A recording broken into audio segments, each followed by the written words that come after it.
All right, joining me now to discuss is Scott Reid. He is CTV's political commentator. Good Monday morning to you, Scott. Good So, morning. Parliament resuming today. The Liberals just coming out of their retreat, still trailing in the polls behind the Conservatives. Can we expect a rejuvenated Liberal Party?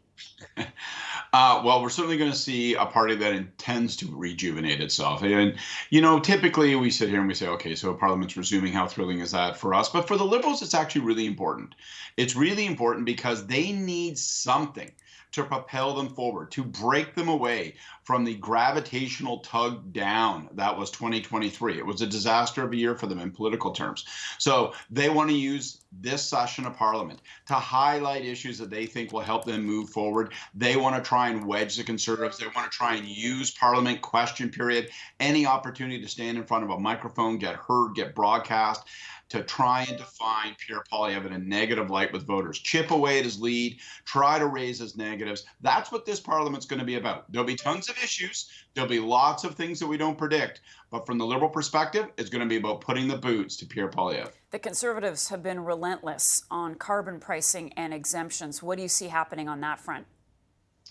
Well, we'll have to see if the Liberals are willing to blink. I don't think they are. I mean, if they withstood the storm of the late fall when they were really being pressed to expand exemptions, not just across Atlantic Canada, but for the rest of the country, they withstood it then. I don't think that the political pressure is quite as intense now. So I think that they're going to square their shoulders and try to change the debate rather than concede to that debate.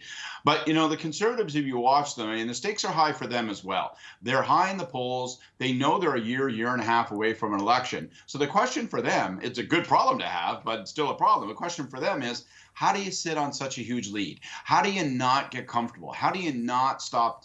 How do you halt the, just drift? And so, you're going to see them focusing on housing, focusing on crime, which I think is going to be a much larger part of their message in 2024 than maybe it was in 2023. They're going to try to use these issues to put the government on the defensive and to keep resonating with their conservative voter coalition. And the Pharmacare program is still in negotiations. What are the NDP fighting for? How soon do you think we could see some sort of solution to this? The deadline is sometime in March. I wouldn't look for it much before then. Frankly, I think the thing is politically perilous for the Liberals. I say that because it's a big spending program. It doesn't necessarily resonate with a lot of Canadians. And people may make the argument, you know what, this is profoundly important public policy, and that may be true. But it's one of those issues where people say it's a cost-tested program. It's aimed at some people. That probably means it won't come to me.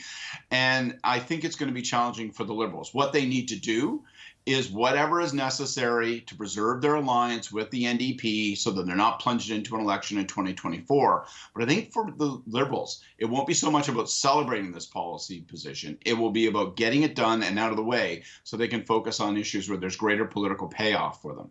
Scott Reid for us. Scott, thank you so much. Good to see you this morning. Thanks, Marcia. Have a great week.